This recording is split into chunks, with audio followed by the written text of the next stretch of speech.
We're just a bunch of kids that never growed up. We collect military vehicles, and our major interest is in the World War II vehicles. Most of these Jeeps are mostly original. What you're looking at here, the engine and drivetrain of this Jeep was built in 1942. It's the same one that was put together back then. Some of these bodies are original, mine is not. But as you can see, they were well built. And they did things right. These Jeeps are still moving down the road.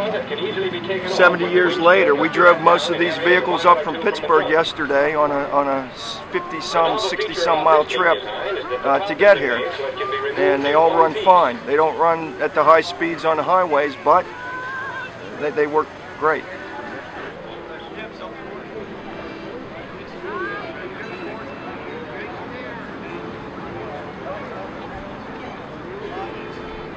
Look at that keyboard.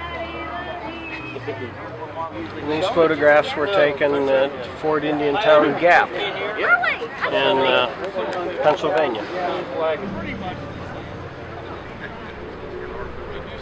The vehicle I'm in is actually a CJ2A. It's a 1948, and unlike the military vehicles here, this vehicle was equipped as it would have been as part of the Marshall Plan for the reconstruction of Europe after the war. And this whole setup is a press base camp to support newspaper reporters and wire service reporters who went over to Europe, and especially France, after the war, and so they could cover the reconstruction of Europe and file their stories back home to the local newspapers. The Jeep is marked as part of the Marshall Plan.